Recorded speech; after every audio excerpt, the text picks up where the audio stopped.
সবাইকে আমন্ত্রণ জানাচ্ছি ভোট আলাপ ২০২৬-এর এই ঘন্টার আয়োজনে। আপনাদের সাথে আছি আমি নাহিদ হোসেন। আর আমার সাথে এই অংশে যুক্ত হয়েছেন টাইমস অফ বাংলাদেশের editor special affairs Abul Kalam Azad.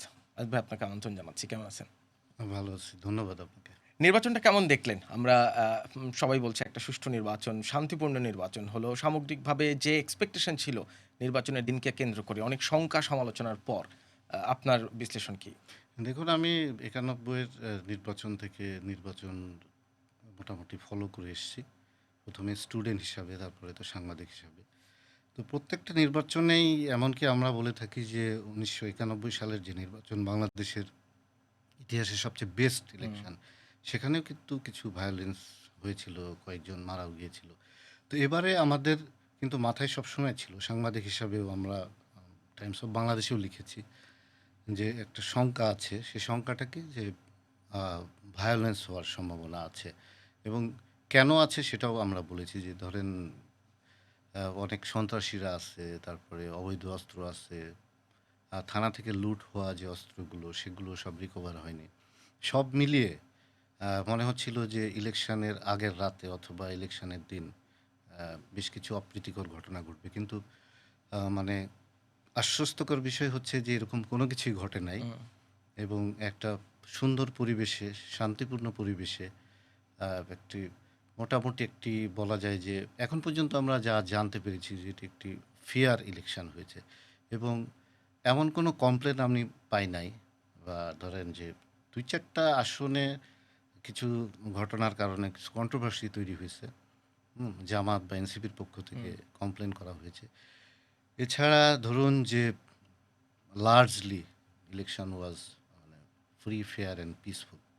কিন্তু আমাদের দীর্ঘদিনের যে ইলেকটোরাল ভায়োলেন্সের হিস্ট্রি, সেই তুলনায় এটা তো খুবই মাইনর স্কেলের না?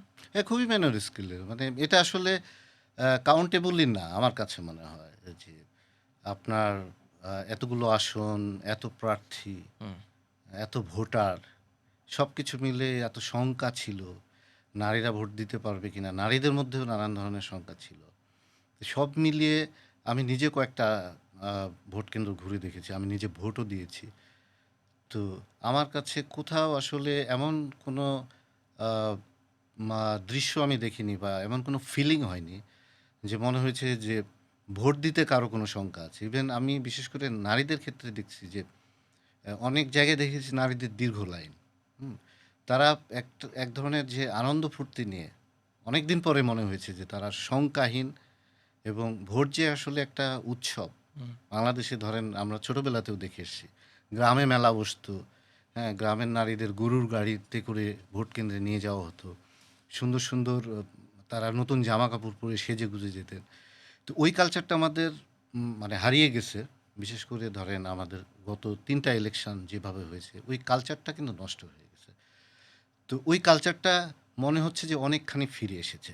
আমি কালকের ভোটের কিছু দৃশ্য দেখে আমার কাছে সেটাই মনে হয়েছে। গ্রামেও কিন্তু মোটামুটি একই চিত্র দেখতে পেয়েছি আমরা। এটা কি অন্তর্বর্তীকালীন সরকারের এক ধরনের সফলতা বলবেন কিনা? কারণ গত ১৭-১৮ মাস ধরে অন্তর্বর্তীকালীন সরকারকে নানানভাবে সমালোচনাই করে যাওয়া হয়েছে। আইন শৃঙ্খলা রক্ষা থেকে শুরু করে মব-ক্রেসি নিয়ন্ত্রণ করতে না পারা। কিন্তু তারপরও এত শঙ্কা সমালোচনা মাথায় নিয়ে এরকম একটা নির্বাচন উপহার দিতে পারা একটা সফলতা কিনা? না, অবশ্যই সফলতা। এই সরকারের আপনি সারাদিন সমালোচনা করতে পারবেন। মানে তাদের সাকসেস রেট কিন্তু খুবই কম। কিন্তু দিন শেষে যখন একটা সুন্দর শান্তিপূর্ণ ইলেকশন হয়, তখন কিন্তু আমরা প্রশংসা না করে পারি না। তবে এক্ষেত্রে একটা বিষয় অবশ্যই যুক্ত করতে হবে, সেটা হচ্ছে যে আইন শৃঙ্খলা বাহিনীর ভূমিকা। বিশেষ করে আমাদের যে সেনাবাহিনী, তারা দারুণ একটা ভূমিকা পালন করছে। এক্ষেত্রে অবশ্যই সেনাবাহিনী প্রধানকে আপনাকে ধন্যবাদ দিতে হবে। সেনাবাহিনী প্রধানের ডেফিনিটলি একটা রোল ছিল, স্ট্রং একটা রোল ছিল। আপনি দেখেন যে কোথাও কোনো সেরকম ঘটনা ঘটে নাই। তো সরকার চাওয়া একটা বিষয়, আর মাঠে ঘাটের চিত্র কিন্তু ভিন্ন বিষয়। তো সেক্ষেত্রে আইন শৃঙ্খলা রক্ষাকারী বাহিনী যদি আসলে স্ট্রিক্ট রোল প্লে করে, তারা যদি চায়, তাহলে যে একটা সুন্দর পরিবেশে নির্বাচন হতে পারে, সেই প্রমাণটা পাওয়া সেই গেছে। প্রমাণটা কিন্তু আমরা পেলাম। কিন্তু পলিটিক্যাল পার্টিগুলোও কি এক ধরনের সংযম দেখিয়েছে বলে মনে হয় না? মানে ভায়োলেন্স তো তৈরি করার চেষ্টা করে রাজনৈতিক সমর্থকরা। আ আপনি সুন্দর একটি প্রশ্ন করেছেন, কারণ আমাদের যে পলিটিক্যাল কালচার, তাতে করে কিন্তু সব ইলেকশনে কম বেশি ঝামেলা হয়। কিন্তু এই ইলেকশনটা একটা ভিন্ন প্রেক্ষিতে হচ্ছে এবং এই ইলেকশনে ধরুন আ আ জুলাই আগস্টের আন্দোলনে শেখ হাসিনা সরকারের পতন ঘটেছে। এই ইলেকশনে আওয়ামী লীগ নাই।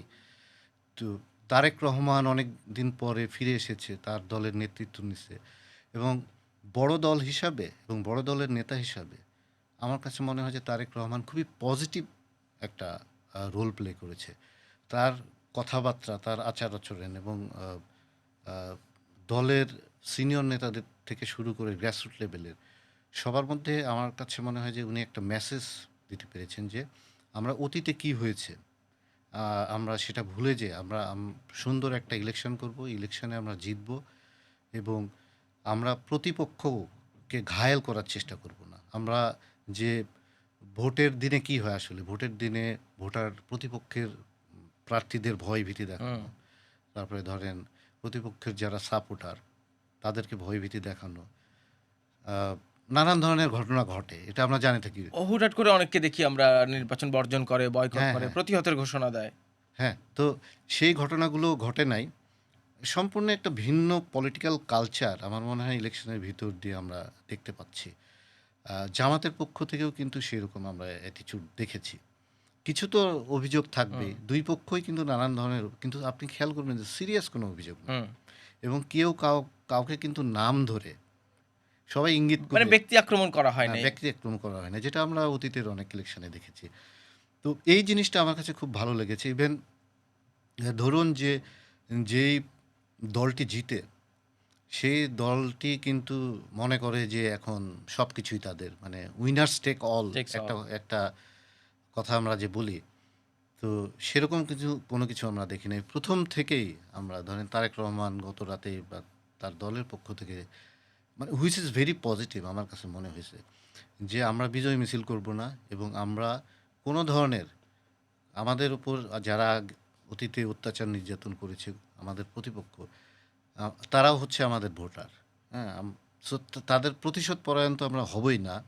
বরং আমরা সবাইকে নিয়ে আমাদের সামনে এখন অনেক বড় দায়িত্ব দেশ পরিচালনার। অনেক ধরনের প্রতিশ্রুতি আমরা দিয়েছি। সেটা কিন্তু এখন আমাদেরকে সেগুলো পালন করতে হবে। জনগণের কাছে আমরা দায়বদ্ধ। এই মেসেজটা কিন্তু গ্রাসরুট লেভেলে চলে গেছে। আমি সকাল থেকেই বেশ কিছু আ ভিডিও দেখছিলাম। বিএনপির ক্যান্ডিডেট যারা দেশের নানান প্রান্তে বিজয়ী হয়েছেন, তারা কিন্তু এই মেসেজটা আবার তাদের যে ক্যারি এলাকার যে করছেন। নেতাকর্মী, হ্যাঁ? ভোটাররা তাদের মাঝে ছড়িয়ে হুম। দিচ্ছে। এটার একটা হিউজ ইমপ্যাক্ট আছে আমি মনে করব। আ আপনি বলছিলেন তখন যে লুট হওয়া অস্ত্র অনেক উদ্ধার হয়নি এখনো জুলাই গণঅভ্যুত্থানের সময় যা প্রায় ১৫% এখনো উদ্ধার হয়নি। আপনি তো এক্সট্রিমিজম নিয়ে কাজ করেছেন একটা দীর্ঘ সময়।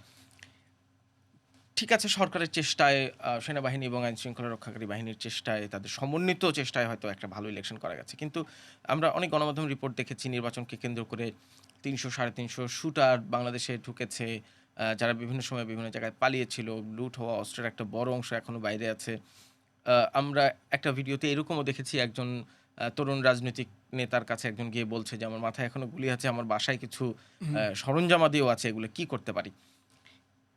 মানে সামনের দিনে এইটা কি কোনো একটা শঙ্কার কারণ হতে পারে? অ্যা এই প্রশ্নের উত্তরে আসার আগে দেখুন আপনি নিশ্চয়ই খেয়াল করেছেন যে ইলেকশনের ১ সপ্তাহ বা ২ সপ্তাহ আগে থেকেই যে আ অভিযানগুলো হয়েছে হুম। এবং যে অভিযানে অনেক অস্ত্র, গোলাবারুদ পাওয়া গেছে। পুকুরের নিচ থেকে পুকুরের নিচ থেকে অসংখ্য। পাওয়া গেছে। ইভেন কি যশোরের একটা অজপাড়া গাঁয়ের একটা বাড়ি থেকে যে ধরনের ধরেন রিভলভার, হুম, বিদেশি রিভলভার, তারপরে আ গ্রেনেড, আ গুলি, ওয়্যারলেস হুম। পর্যন্ত পাওয়া গেছে। এই যে ড্রাইভটা দিয়েছেন আমি যেটা বলছিলাম আইনশৃঙ্খলা বাহিনীর যে ভূমিকাটা, এই ড্রাইভটার কারণে কিন্তু মানে যাদের হয়তো পরিকল্পনা ছিল নানান ধরনের। আমরা ইলেকশনের আগে আমরা শুনে আসছিলাম যে অমুক পার্টি অনেক বোমা বানিয়ে হুম, রাখছে। ইভেন বিএনপি জামাত কিন্তু ২ দলই তারা প্রতিরোধ কমিটি গঠন করার মতো আ কি কি জানি করেছে, হ্যাঁ? যে বিএনপি যদি কিছু করতে চায় জামাত যেন প্রতিহত করতে পারে। জামাত কিছু করতে চাইলে এই যে ড্রাইভগুলো হয়েছে এবং রিকভারি গুলো হয়েছে সেগুলোর কিন্তু একটা ইমপ্যাক্ট আছে। এটা একটা ডেটারেন্ট হিসেবে কাজ করে আমরা যেটা বলে থাকি যে আপনি যখন আইনশৃঙ্খলা বাহিনী একটা স্ট্রং রোল প্লে করে তখন কিন্তু সন্ত্রাসীরা যাদের কুমতলব থাকে তারা কিন্তু একটু ভয় পেয়ে একটু যায়। ভীত হয়। হ্যাঁ, তাদের কোনো পরিকল্পনা থাকলেও তারা তখন চুপচাপ। হয়তো এই ঘটনার কারণেই ইলেকশনে তেমন কিছু। আপনার প্রশ্নের উত্তরে আসছিলাম। সামনের দিকে কি হতে পারে? সামনের দিকে ধরুন বাংলাদেশে যেটা হয়েছে যে ইসলামিস্টদের মানে ইসলামপন্থীদের একটা পুনর্জাগরণ হয়েছে শেখ হাসিনার পতনের পরে। তো এখানে আসলে শেখ হাসিনার বিষয়টা একটু আনতে হয়। শেখ হাসিনা যেভাবে ইসলামিস্টদের ডিল করেছেন সেটা কিন্তু কন্ট্রাডিক্টরি। একদিকে তিনি জঙ্গিবাদ দমনের নামে হ্যাঁ, দেশে জঙ্গিবাদ ছিল, আগেও ছিল, এখনো আছে, থাকবে। কিন্তু জঙ্গিবাদ দমনের নামে ধরেন একটা গ্রুপকে নানানভাবে নির্যাতিত করেছে, অ্যারেস্ট করেছে, হ্যাঁ? অন্যদিকে দেখা যাচ্ছে উনি আবার কমই জননী হয়েছেন। হেফাজতে ইসলাম কিন্তু একটি গোঁড়া রাজনৈতিক হুম। এ তারা তো একটা সামাজিক সংগঠন, অরাজনৈতিক সামাজিক সংগঠন বলে। কিন্তু হেফাজতের অনেক নেতাই রাজনৈতিক দলের যেমন ধরেন মামুনুল ইসলাম, হুম? তিনি তো ভোট করেছেন এবং হেরেছেন। তো হেরেছেন কিন্তু ৭৮,০০০ ভোট পেয়েছেন। হ্যাঁ, ৭৮,০০০ পুরোপুরি যে সেটা অন্য অন্য আলোচনার বিষয়। দেখুন ওখানে অনেক মাদ্রাসা আছে। আমরা জানি যে তার ইভেন জয়েরও সম্ভাবনা ছিল। আমরা এরকম ভাবছিলাম যে জিতে যেতে পারে। তো যাই হোক, যে কথাটা বলছিলাম যে আ এই কারণে কিন্তু যে ইসলামিস্টরা যে নির্যাতিত নিষ্পেষিত হয়েছে তারা ৫ই আগস্টের দিন থেকে হঠাৎ করে তারা আনলিমিটেড একটা স্বাধীনতা ভোগ করে এসেছে। জেলে যারা ছিল তারা বেরিয়ে গেছে, যারা আন্ডারগ্রাউন্ডে ছিল তারাও বেরিয়ে গেছে। হুম, বের হয়ে তারা হচ্ছে যে ফ্রিলি তারা যা ইচ্ছা তাই করছে, যা ইচ্ছা তাই বলছে। হুম। তো তারা কিন্তু একটা নতুন শক্তি হিসেবে তারা কিন্তু আবির্ভূত হয়েছে। এখানে কিন্তু আরেকটি বিষয় একটু বলে নেওয়া দরকার। সেটা হচ্ছে যে ইসলামিস্টদের মধ্যে কিন্তু ২ টি ভাগ আছে। একটা হচ্ছে সো কল্ড লিবারেল, মানে ধরেন জামাত ইসলামী সহ আরো যারা আছে লিবারেল, ইসলামকে সামনে রেখে যারা রাজনীতি করে। আরেকটা হচ্ছে যে গোঁড়া বা রেডিকাল, যে তারা কিন্তু আবার জামাতকে সাপোর্ট করে না। তারা ভোটের রাজনীতি, তারপরে ধরেন গণতন্ত্র, এইসবে তারা বিশ্বাস করে না। তারা হচ্ছে যে পুরোপুরি শরিয়াতে বিশ্বাস করে এবং শরিয়া অনুযায়ী দেশটা চালাতে চায়। এবং জামাতের আমির যখন বলছে তারা শরিয়া আইন প্রতিষ্ঠা করতে চায় না, তখন কিন্তু এই গ্রুপটা আরও বেশি জামাতের বিপক্ষে চলে গেছে। ওরা চায় যে বাংলাদেশে শরিয়া, আল্লাহ সুন্নাহর আ আ নিয়ম অনুযায়ী রাষ্ট্র পরিচালনা হবে। এই কারণে যদি, এবং সেটা গণতন্ত্র দিয়ে সম্ভব না, সেটা নির্বাচন দিয়ে সম্ভব না। সেক্ষেত্রে তাহলে কি করতে হবে? এরা ধরেন সারাদিন আলোচনা করে যে এইজন্য আমাদের প্রয়োজনে খিলাফত করতে হবে, প্রয়োজনে জিহাদ করতে হবে। তো এই ২ টা শক্তি, জামাত একটা ফোর্স, বা জামাতের সাথে যারা আছে আ কোট আনকোট লিবারেল একটা ফোর্স, আরেকটা হচ্ছে যে গোঁড়া, হ্যাঁ? হার্ডলাইনার যারা হুম। ইসলামিস্ট, এই ২ টা ফোর্স। সামনে কিন্তু এই ২ টা ফোর্সই অনেক শক্তিশালী। তো আপনার নন এনিমিকে কিন্তু আপনি চিনেন, জানেন তাকে কিভাবে ডিল করতে হবে আপনার হয়তো পরিকল্পনায় থাকে। কিন্তু আননোন যারা হুম। এনিমিস, তাদেরকে ট্যাকল করাটা কিন্তু সহজ না। So that will be very challenge. So আগামীতে আমরা যে জঙ্গিবাদের কথা এতদিন বলে আসতেছি, তো এই শক্তিটা কিন্তু মাথাচাড়া দিতে পারে। আচ্ছা ভাই, ইসলামিস্টদের কথা আমরা বলি। কিন্তু ইসলামিজম কি আর মিলিটেন্সি, জঙ্গিবাদ এই ২ টা কি এক জিনিস? মানে এই বাইনারিটা কি সঠিক? না, ধরেন জঙ্গিবাদ তো ধরেন আপনি আ মানে আমি আমার আমি একটা গবেষণাও করেছি। সেই গবেষণার ভিত্তিতে জার্মানি থেকে একটা বই বের হইছে। এখানে আসলে ইসলামকে যারা সত্যিকার অর্থে ফলো করে, সেখ সেক্ষেত্রে কিন্তু জঙ্গিবাদের কোনো জায়গা নাই, ভায়োলেন্সের কোনো জায়গা নাই। আপনি যদি ইসলামিক হন, আপনি যদি ধর্ম পালন করেন, আপনি নামাজ রোজা করবেন, হ্যাঁ? ইসলাম অনুযায়ী আপনার জীবন ধারণ করবেন, জীবন ব্যবস্থা পরিচালনা করবেন। কিন্তু আমরা তো কখন জঙ্গিবাদ বলছি? যখন ইসলামকে অপব্যাখ্যা দেওয়া হচ্ছে, কোরআনের আয়াতকে অপব্যাখ্যা দেওয়া, এবং দিয়ে কাউকে হার্ম করা হচ্ছে। করে আপনি কাউকে হার্ম করা মানে কি? আমরা তো দেখেইছি আমাদের এই রাষ্ট্রে কি হয়েছে, যে একজনকে কুপিয়ে মারা হচ্ছে, আরেকজনকে গুলি করে মারা হচ্ছে ইসলামের নামে। তো সেটা তো আসলে ইসলাম না। তো ইসলামের নাম দিয়ে আসলে অনেক কিছু হয়। কিন্তু সেটা তো সবকিছুকে তো ইসলামের মধ্যে ফেলা যাবে না। ইসলাম তো এটা বলে নাই। এইখানে রাষ্ট্রের দায়িত্ব কোথায় গিয়ে দাঁড়ায়? কারণ তারা যা ভাবছে তারাও তো ধরেন এই সমাজের অংশ। আ কোনো মতকে যে সাপ্রেস করা যায় না দিন শেষে, সেটা তো আমরা গত হুম। ১৫-১৬ বছরে দেখেছি। কিন্তু সাপ্রেস না করে কোনো মতকে ডিল করতে হলে আগামী নির্বাচিত সরকারকে, আপনি যাদের কথা বলছেন যে এই ধরনের কট্টর গোঁড়া ভাবনা যারা পোষণ করে, তাদেরকে ডিল করার উপায় কি রাষ্ট্রের জন্য? যাতে তারা কোনো নাগরিককে হার্ম না করতে পারে। কিন্তু তাদেরকে তো আপনি সোসাইটি থেকে বের করে দিতে পারবেন না। না দেখুন আমার কাছে আবারও আগের ইয়েতে আসি যে বাংলাদেশে যে এই জঙ্গিবাদ বা উগ্রবাদ যেটা আমরা বলি সেটা আপনি জানেন যে আফগানিস্তানের প্রথম যুদ্ধে সোভিয়েত ইউনিয়নের পতনের পরে বাংলাদেশ থেকে অনেকেই সেখানে যুদ্ধ করতে হুম, হুম। গেছিল।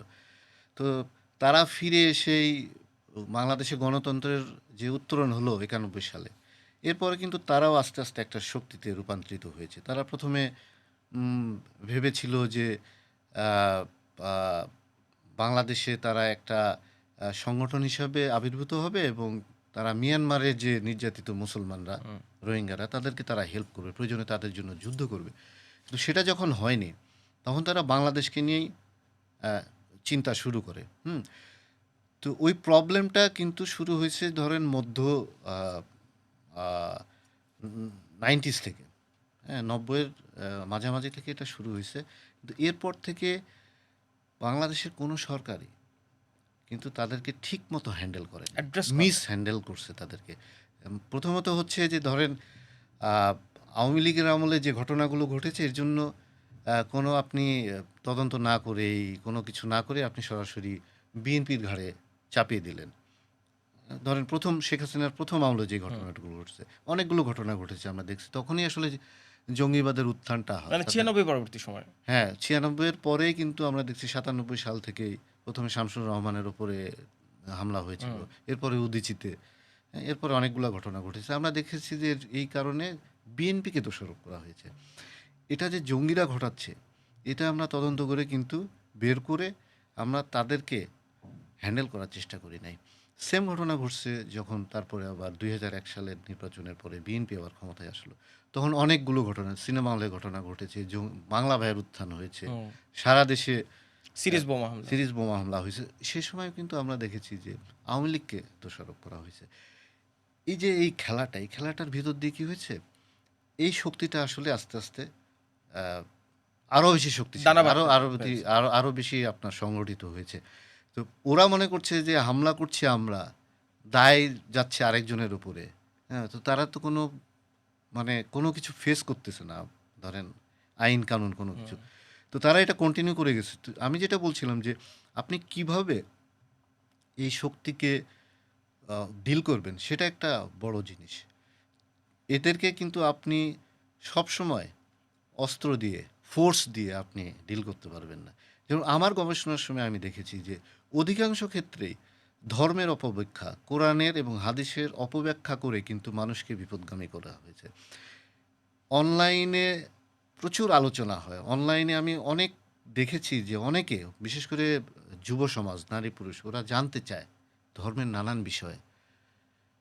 কিন্তু জানতে চাওয়ার পরে তারা কিন্তু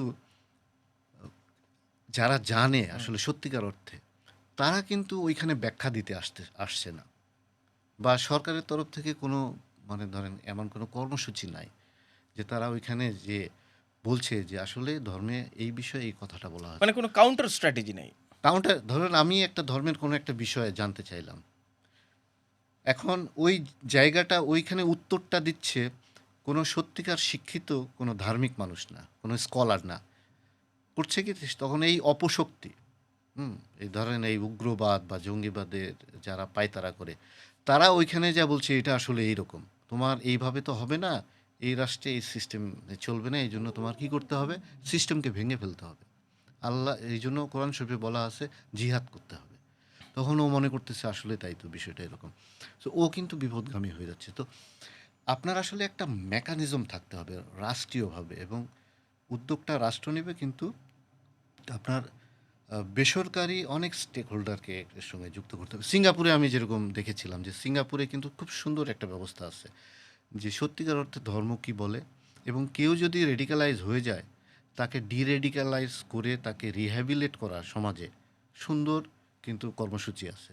তো আমাদের এই দেশে কিন্তু আমরা গত ১০-১৫ বছর শুনেছি শুধু সরকারের কাছ থেকে। কিন্তু আমরা এই ধরনের কোনো কর্মসূচি দেখিনি। তো এই কর্মসূচিটা আসলে নেওয়া দরকার খুব পরিকল্পিতভাবে। এইটা কি নির্বাচিত সরকারের একটা বড় দায়িত্ব হয়ে দাঁড়াবে কিনা?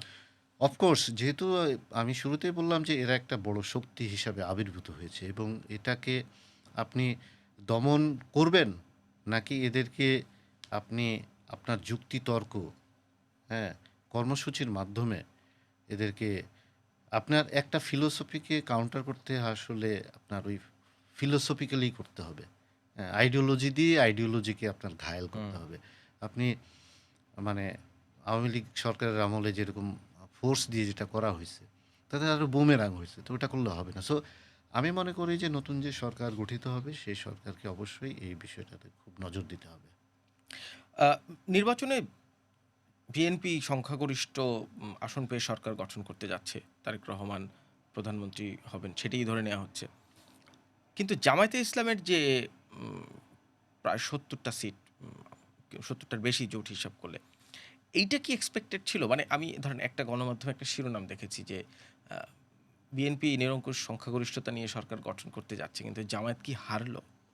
না, আমি মনে করি জামাত হারে নাই। আহ, জামাত যথেষ্ট পরিমাণ আসন পেয়েছে এবং জামাতের ভোটের পার্সেন্টেজও আমার মনে হয় বেশ বেড়েছে। এখানে কয়েকটা বিষয় আছে। প্রথমটা হচ্ছে যে ধরেন এখানে আওয়ামী লীগ নাই এই ভোটে। তো বাংলাদেশে কিন্তু আওয়ামী লীগ এবং বিএনপি দুইটাই হচ্ছে সবচেয়ে বড় দল এবং থার্ড ফোর্স আসলে সেখানে ক্ষমতায় আসা বা একটা পাওয়ারফুল পজিশনে যাওয়া খুব ডিফিকাল্ট আমাদের দেশের রাজনৈতিক বাস্তবতায়। তো একটা বড় শক্তি নাই।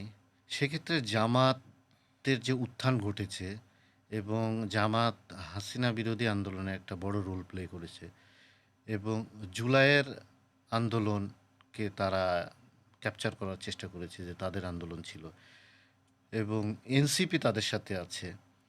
তো তারা এই জেনজিদেরকেও তারা আসলে কনভিন্স করার চেষ্টা করেছে। সব মিলিয়ে জামাত কিন্তু এরকম আসন পাবে, ৬০টা ৭০টা আসন পাবে, এটা আমরা অনেকেই কিন্তু ভেবেছি। তো এইটা তাদের তারা যে এমবোল্ডেন হয়েছে, হুইচ ইজ ট্রু, কিন্তু এমবোল্ডেন হওয়ার এই কয়েকটা কারণ আছে এবং এই এমবোল্ডেন হওয়ার কারণে আগামীতে রাজনীতিতে কিন্তু তারা একটা বড় শক্তি হিসাবে থাকবে বলে আমি মনে করি। এই শক্তিটা আ সরকারের উপর কি এক ধরনের চাপ প্রয়োগ করবে? নাকি এই শক্তিটা শক্ত বিরোধী দল হিসেবে সংসদে আবির্ভূত হয়ে বরং বাংলাদেশকে এগিয়ে যেতে সহযোগিতা করবে? এমিড দি মানে নানান রকম প্রতিশ্রুতি, নানান বয়ান, বক্তব্য জামায়াত ইসলামের যেগুলো আমরা গত কয়েক মাসে দেখেছি। ধরেন ইট ডিপেন্ডস। আর যারা সরকার গঠন করবে বা এই দেশের আমরা যদি ধরে নিই তারেক রহমান প্রাইম মিনিস্টার হচ্ছে, তো তারেক রহমানের আসলে স্ট্র্যাটেজি কী হবে, পলিসি কী হবে, রাষ্ট্র পরিচালনার নীতিগুলো কী হবে, তার উপরে কিন্তু অনেক কিছু নির্ভর করছে। আর আপনি জানেন যে ভোট জয়যুক্ত হয়েছে বা হতে যাচ্ছে, এখনও ডিক্লারেশনটা আসে নাই মনে হয়। তো সেক্ষেত্রে উচ্চকক্ষ নিম্নকক্ষের একটা বিষয় আছে। আর এখানে যেহেতু জামাত জোট অনেক বেশি ভোট পেয়েছে, সেক্ষেত্রে উচ্চকক্ষের হিসাবটাও কিন্তু সেরকম হবে। তো এখানে কিন্তু একটা মানে খেলা হবে। এই খেলাটা কেমন হয় তার উপর কিন্তু অনেক কিছু নির্ভর করবে। এখন ২২০টা আসন পেয়ে বিএনপি অ্যাবসোলুট মেজরিটি। এখন তারা কি সেই জুলাই চার্টার অনুযায়ী কি অনেক কিছু, আবার জুলাই চার্টারে অনেক কিন্তু অনেক নোট অফ ডিসেন্ট আছে নোট অফ বিএনপির। ডিসেন্ট দিয়ে রাখছে। এখন সেই নোট অফ ডিসেন্ট যেগুলো দিয়েছে সেগুলো কি তারা যদি রুল আউট করে দেয় তাহলে কিন্তু হিসাবটা অন্যরকম হবে। এবং নিরঙ্কুশ সংখ্যাগরিষ্ঠতা নিয়ে তো সেইটা রুল আউট করার লিগ্যাল গ্রাউন্ডও তাদের থাকবে। লিগ্যাল গ্রাউন্ড আছে সেটাই। কিন্তু ধরেন আমরা কি চিন্তা করছি? আমরা চিন্তা করছি যে কিছু রিফর্মস হবে, এই দেশের রাজনীতিতে কিছু পজিটিভ চেঞ্জেস আসবে। এবং এটা তো বিএনপির একটা নৈতিক বাধ্যবাধকতাও। হ্যাঁ, তো আমি শুরুতে যেটা বলতেছিলাম যে it depends on the leadership of Tarek Rahman and the strategy of his government. আমার মনে হয় তারেক রহমান চেষ্টা করবে পজিটিভ অনেক কিছু করার। কিন্তু বাস্তবতা আসলে কতটুকু সেটা বাংলাদেশের রাজনৈতিক বাস্তবতায়, আর্থসামাজিক বাস্তবতায়, রাজনৈতিক বাস্তবতায় কতটুকু সেটা সম্ভব হবে সেটাও কিন্তু একটা বিষয়। কারণ আমরা জানি ধরেন ৯১ সালের গণতন্ত্রের কি বলে রেস্টোরেশনের পরেও আমরা হতাশ হয়েছি। আমরা ইনফ্যাক্ট বারবার হতাশ হয়েছি। আমরা ২০০৮-এও হতাশ হয়েছি। তারপরে সরি ২০০৯-এও হতাশ হয়েছি। আমরা ভেবেছিলাম যে শেখ হাসিনা এরকম একটা ল্যান্ডস্লাইড ভিক্টরি পেয়েছে। সবাই ভোট দিয়েছে। হ্যাঁ? একটা লিবারেল সরকার হবে। হ্যাঁ? তার সুশাসন দিবে, দুর্নীতি দমন করবে। কিন্তু আমরা পুরো উল্টোটা দেখেছি। হুম? তো আবারও আমরা আসলে আশাবাদী হতে চাই যে আমাদের মূল সমস্যাটা কি? আমাদের রাজনৈতিক সংস্কৃতির সমস্যা। তা আপনি যে রাজনৈতিক বাস্তবতার কথা বলছেন, যে কারণে আপনি শঙ্কা প্রকাশ করছেন এটা করা সম্ভব কিনা, সেই শঙ্কার জায়গায় দাঁড়িয়েই তো জুলাই গণঅভ্যুত্থান হলো। জুলাই গণঅভ্যুত্থানের পর অন্তর্বর্তীকালীন সরকার, তারপরে এই নির্বাচন। আ এককভাবে সিদ্ধান্ত নিয়ে চাপিয়ে দেওয়া জাতির উপর, তার পরিণত কি হয় সেটা তো রাজনৈতিক দলগুলো দেখেছে। আ সেই ক্ষেত্রে কি রাজনৈতিক দলগুলো আবারও একই ভুল করার একই ভুল চেষ্টা করবে? আমি মনে করি না একই ভুল করবে তারেক রহমান বা বিএনপি। আ আমি মনে করি যে ধরেন তারেক রহমানকে আমরা যেভাবে দেখেছি উনি আসার পর থেকে, সবার মধ্যে কিন্তু একটা পজিটিভ ভাবনাই তৈরি হয়েছে। তার কথাবার্তা, চলাফেরা, হুম? সবকিছু মিলিয়ে আমার মনে হয় উনি চেষ্টা করবেন এবং এটা আমরা আসলে দেশবাসী বা সাধারণ নাগরিক হিসাবে আমরা এটা আসলে আশা করতেই পারি না। মানে এটা খুব বেশি আশা করা হবে না আমার কাছে মনে হয়। তবে এক্ষেত্রে বিরোধী দলের কিন্তু একটা ভূমিকা থাকবে যে হুম। তারা কি সাপোর্ট করবে নাকি তারা প্রথম থেকেই এ ধরনের সমালোচনা, অবরোধ, আন্দোলন, সংসদ বয়কট এগুলা শুরু করবে। তো ওইটা যদি না করে সরকারি দল অবশ্যই ১ম এ তার ইয়েটা নিতে হবে, ইনিশিয়েটিভটা নিতে হুম। হবে। কিন্তু সেই ইনিশিয়েটিভের সঙ্গে কিন্তু বিরোধীতে যারা থাকবে দলে, তাদের কিন্তু একটা ভূমিকা আছে সেটাকে সাপোর্ট করার, ভালো কাজগুলোকে সাপোর্ট করার। যদি এইরকম হয় বিষয়টা, তাহলে কিন্তু সত্যিকার অর্থে একটা পলিটিক্যাল কালচারের চেঞ্জ আসবে বলে আমি মনে করি। একটু জিওপলিটিক্যাল অ্যাসপেক্টে আলোচনা করে শেষ করব। ৫ই আগস্টের পর বাংলাদেশের পররাষ্ট্রনীতিতে একটা সুস্পষ্ট বাঁক দেখা গেছে। ভারতের সাথে সম্পর্ক যেরকম ছিল আওয়ামী লীগের আমলে, সেইখান থেকে খুবই শীতল সম্পর্ক রূপান্তরিত হয়েছে। অন্যদিকে পাকিস্তানের সাথে একটা শীতলতা ছিল, সেটি উষ্ণতার দিকে গেছে। আজকে আ সকালে নরেন্দ্র মোদী, ভারতের প্রধানমন্ত্রী, ১ম বিশ্ব নেতাদের মধ্যে টুইট করে শুভেচ্ছা জানিয়েছেন তারেক রহমানকে। তারপরে চীন জানিয়েছে, যুক্তরাষ্ট্র জানিয়েছে। তারেক রহমানের নেতৃত্বে বিএনপি সরকারের সাথে তাহলে কি পররাষ্ট্রনীতি আবারও একটি আ মানে বাংলাদেশের উম ইনসাফ এবং মর্যাদা রক্ষা করে, সাম্য রক্ষা করে, সেই দিকে পররাষ্ট্রনীতি নিয়ে যাওয়ার একটা চেষ্টা হবে কিনা আপনি মনে করেন? না অবশ্যই আমার মনে হয় যে বাংলাদেশ এবং ভারতের মধ্যে সম্পর্কের একটা নতুন মোড় নেবে। যেহেতু অন্তর্বর্তীকালীন সরকার ছিল এবং এই সরকারের সঙ্গে নানান কারণে আসলে মানে সবচেয়ে খারাপ বায়ল্যাটারাল রিলেশন আমরা হুম, বলে থাকি, সেটি হয়েছিল এবং আমরা ভাবছিলাম যে একটা সুন্দর ইলেকশন হলে একটা পলিটিক্যাল পার্টি যখন ক্ষমতায় আসবে, তখন কিন্তু এই সম্পর্কটা থাকবে না। এটা আমাদের আলোচনায় ছিল হুম। এবং তার প্রমাণটা কিন্তু নরেন্দ্র মোদী নিজেই দিয়েছেন সকালবেলা। উনি যেভাবে টুইট করেছেন, কংগ্রাচুলেশন জানাইছেন, একসঙ্গে কাজ করতে চায়, হ্যাঁ? নতুন সরকারের সঙ্গে। তো এটা কিন্তু অলরেডি ইঙ্গিত দিয়েছে। না, কিন্তু ধরেন ডক্টর ইউনূস যেদিন দায়িত্ব নেন, সেইদিনও ১ম নরেন্দ্র মোদিই টুইট করে অভিনন্দন জানিয়েছিলেন। তো এটা কি শুধুই কূটনীতিক সৌজন্যতা? আ কূটনীতিক সৌজন্যতা কিন্তু আমার কাছে এইবারের টুইটটা মনে হইছে যে সত্যিকার অর্থে উনি মিন করেন। এট লিস্ট আমরা বিশ্বাস করতে চাই। পলিটিক্যাল সরকার যেহেতু আসছে। আর পলিটিক্যাল নির্বাচিত সরকার আর অনির্বাচিত সরকারের মধ্যে কিন্তু পার্থক্য আছে। হুম। না, সেটা ভারতের পক্ষ থেকে একাধিকবার পরিষ্কারও করা হয়েছে ইঙ্গিত দিয়ে যে তারা নির্বাচিত সরকারের জন্যই অপেক্ষা করবেন, তাদের সাথে হুম, হুম। এনগেজমেন্ট এ যেতে চান। ওই কথা বারবারই বলেছে যে আগামীতে যে সরকার আসবে তারা তার সঙ্গে হুম, আরো সুসম্পর্ক হবে বলে তারাও আশাবাদ করেছে। এবং আমরা তারেক রহমানের পক্ষ থেকে কোনো টুইট বা কোনো কিছু দেখি নাই। হয়তো উনি দিয়েছেন বা আ না না দিলেও দিবেন। আমার মনে হয় যে সম্পর্কের একটা নতুন মোড় নিবে এবং এটা নেওয়া উচিত। আমরা যেরকম ভারতকে বাদ দিয়ে ভাবতে পারি না, হুম। ভারতও কিন্তু আমাদেরকে বাদ দিয়ে কোনো কিছু চিন্তা ৪,৫০০ করে না। কিলোমিটারের শেয়ার্ড হুম। বর্ডার একটা আ পরস্পরের উপর ডিপেন্ডেন্সি তো থাকে। একটা সিকিউরিটির বিষয় আছে, একটা বাণিজ্যের বিষয় আছে। এটা ক্রস বর্ডার অনেক কিছু আছে। তো সেক্ষেত্রে আসলে ২ দেশকেই একসঙ্গে কাজ করা উচিত। মানে অ্যাক্রোমোনিয়াস হুম, হয়ে আসলে ২ দেশেরই লস। আমরা যেটা দেখেছি, আমরা দেখেন এই ১৭ মাসে আমাদের শুধু সম্পর্ক নষ্ট হয়নি। ভারতের আমাদের যাওয়া আসা, ভিসা, ব্যবসা-বাণিজ্য নানান কিছু কিন্তু হ্যাম্পার হয়েছে। হুম। তো আশা করি যে এই অবস্থাটা থাকবে না এবং অল্প দিনের মধ্যে হয়তো আমরা এর পজিটিভ একটা ধারা তৈরি হবে বলে মনে করি। আপনি শুরুর দিকে বলছিলেন যে যেহেতু আওয়ামী লীগের মতো একটা দল নাই, সেই শূন্যতার এক ধরনের প্রভাব নির্বাচনের ফলাফলে পড়েছে। কিন্তু তাদের সমর্থকরা তো আছেন। আ এই reconciliation এর ইস্যুটা আপনি কিভাবে দেখেন? এটাও কি নির্বাচিত সরকারের একটা চ্যালেঞ্জ কিনা? দেখুন, আমরা নির্বাচনের আগেই আমরা নানানভাবে জানতে পারছিলাম যে বিশেষ করে পশ্চিমা বিশ্বের কিছু দেশ তারা রিকনসিলিয়েশনের জন্য এক ধরনের চাপ দিচ্ছে। হুম, তো আমার কাছে মনে হয় যে নতুন সরকারের উপরেও এরকম একটা চাপ থাকবে ভারতের কাছ থেকে বা মার্কিন যুক্তরাষ্ট্রের কাছ থেকে, তারপরে ইউরোপিয়ান ইউনিয়ন, যে ধরুন কি আওয়ামী লীগ তো অনেক একটা বড় দল, কিন্তু আওয়ামী লীগকে বাদ দিয়ে আসলে আপনি এই দেশের যে পথচলা, এই পথচলাটা আসলে স্মুথ হবে না আমি মনে করি। কিন্তু on the other hand Awami লীগকে ফিরতে হলে তো আওয়ামী লীগকে কিছু করতে হবে, দেখাইতে হবে। আপনাকে তো আপনি তো স্বীকারই করেন নাই যে হুম, আপনি কি অন্যায় করেছেন। আপনি প্রতিশোধ নেওয়ার জন্য প্রস্তুত হয়ে আছেন।